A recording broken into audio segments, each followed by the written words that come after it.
Friends, welcome back to my channel. तो आज हम करने वाले हैं एनसीईआरटी थर्ड की न्यू बुक हिंदी की, जो कि है वीणा। उससे चैप्टर 18 करने वाले हैं। इससे पहले हम चैप्टर 1 से लेके चैप्टर 17 तक के जो चैप्टर्स हैं उनको पिछली वीडियोस में कवर कर चुके हैं। अगर अब तक आपने वो मेरी वीडियोज़ नहीं देखी तो आप मेरे चैनल पर जाकर देख सकते हैं।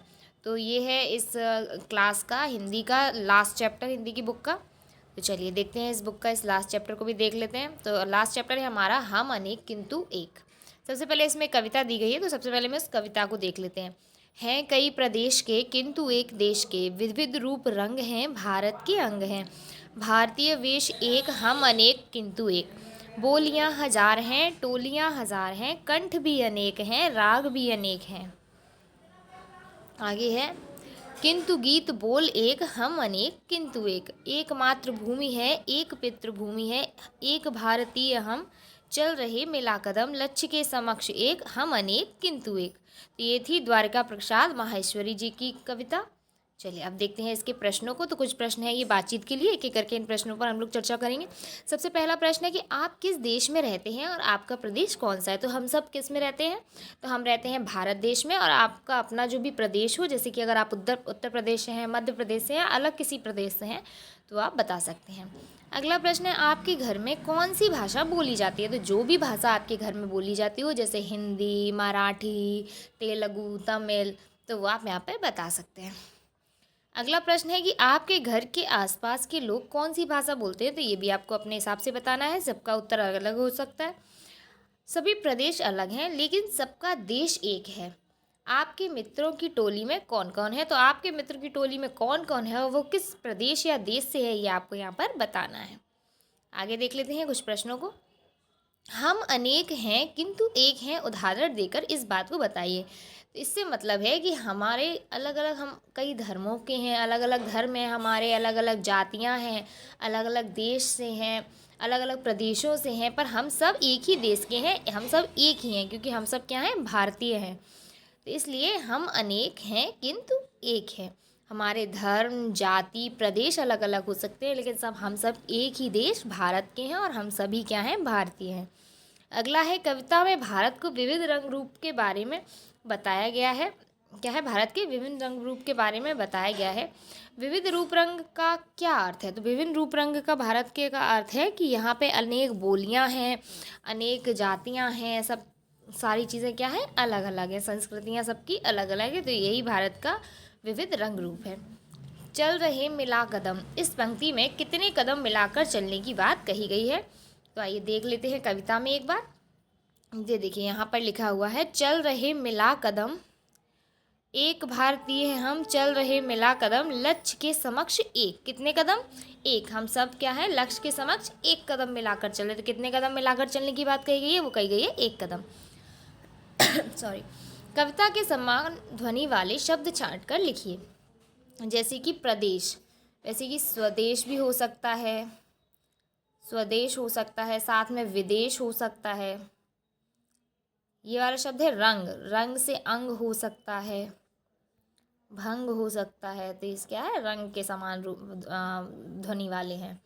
इधर देख लेते हैं, इसमें हम के साथ है रम, दम, है ना, इस तरीके से हो सकते हैं। बोलियाँ, बोलियाँ यानी कि गोलियाँ, साथ में टोलियाँ। तो ये सब क्या हो गई, समान ध्वनि वाले शब्द हो गए। आगे देख लेते हैं, समान ध्वनि वाले कुछ शब्द अपने मन से लिखिए। जैसे कि बोली, तो बोली के साथ हो जाएगा रोली, गोली, है ना, गोली, और रंगोली, कुछ भी ऐसे करके आप लिख सकते हैं। एक, अनेक, प्रत्येक, इसमें सब में एक एक एक ध्वनि निकल रही है। राग का विराग, चिराग, इस तरीके के आप शब्दों को लिख सकते हैं। आगे देख लेते हैं, भूमि शब्द जोड़कर नए शब्द बनाएं। देखिए, भूमि शब्द जोड़कर बनाने हैं, तो ये हो जाएगा रणभूमि, पितृभूमि और मातृभूमि। इस तरीके से बनेगा, क्या बनेगा, रणभूमि। और अगर यहाँ पे हम लोग पहले भूमि लगाएं तो उसके पीछे क्या लगा सकते हैं, भूमिगत। और यहाँ पे अगर भूमि और पितृ साथ में है तो पितृभूमि, क्या है, सॉरी, इस तरीके से पितृभूमि। जैसे मातृभूमि है वैसे ही पितृभूमि। और इसके बाद भूमि में फिर एक शब्द अगर उसके पीछे लगाया जाए तो हो जाएगा भूमिहीन, है ना, हम भूमिहीन कह सकते हैं। ऐसे ही मातृभूमि हो जाएगी इसके बाद, मातृभूमि, पितृभूमि, भूमिगत, भूमिहीन, रणभूमि, ये सारे शब्द हो जाएंगे। कविता की पंक्तियों को पूरा करना है तो यहाँ पर आप कविता देखकर इन पंक्तियों को उसी के हिसाब से पूरा कर सकते हैं। ये पूरी कविता ऊपर दी हुई है।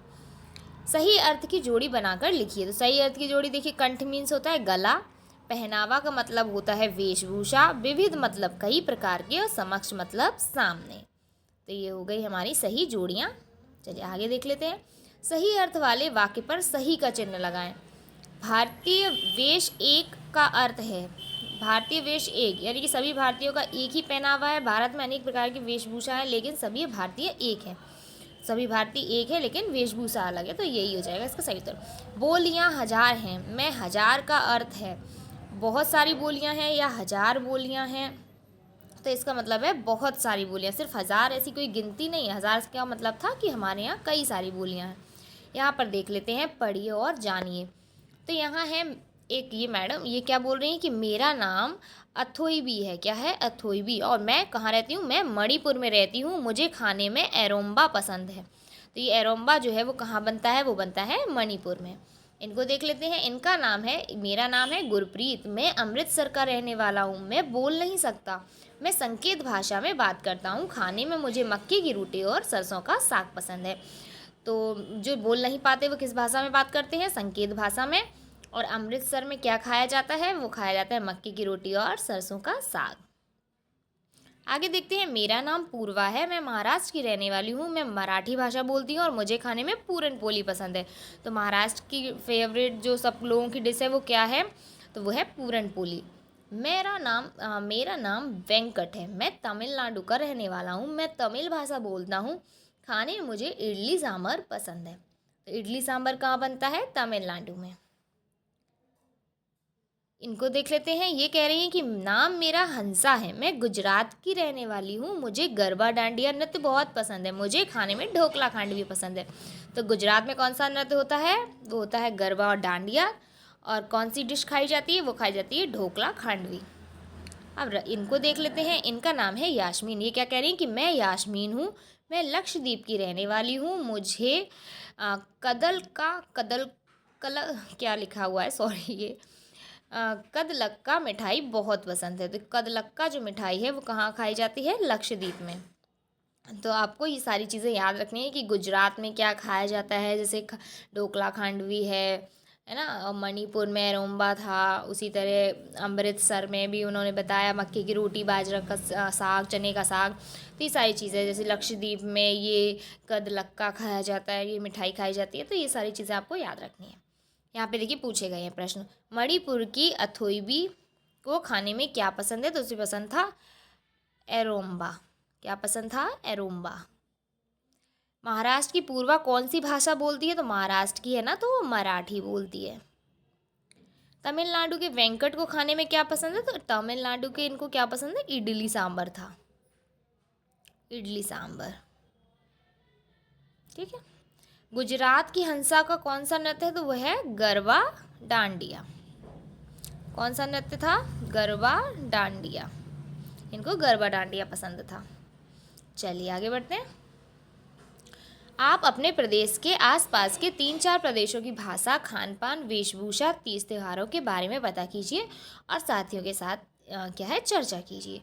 तो यहाँ पे आप उस साथियों के साथ चर्चा कर सकते हैं। अब मिलकर गाने के लिए है एक ये गीत। चलिए देखते हैं ये गीत क्या है। आप लोग भी मेरे साथ गाइएगा। हिंद देश के निवासी। तो हिंद देश के निवासी सभी जन एक हैं, रंग रूप वेश भाषा चाहे अनेक है। वेला गुलाब जूही चंपा चमेली, प्यारे प्यारे फूल गुथे माला में एक हैं। कोयल की कूक प्यारी, पपीहे की टेर प्यारी, गा रही तराना बुलबुल, राग मगर एक है। गंगा यमुना ब्रह्मपुत्र कृष्णा कावेरी, जाके मिली सागर में हुई सब एक हैं। यानी कि सारी अलग अलग चीज़ें हैं लेकिन अंत में क्या है कि सब एक ही हैं। तो ये थी एक प्यारी सी कविता और यहाँ पे ये चैप्टर कंप्लीट होता है। और इस चैप्टर के साथ साथ 3rd क्लास की जो हिंदी है वो पूरी की पूरी कंप्लीट होती है, ये क्योंकि ये हमारा लास्ट चैप्टर था। तो अगर आपको ये वीडियो अच्छी लगी हो और वीडियो आपके लिए हेल्पफुल रही हो तो वीडियो को लाइक ज़रूर कर दीजिएगा। और अगर मेरे चैनल पर न्यू है तो चैनल को सब्सक्राइब करना मत भूलिएगा। Thank you for watching.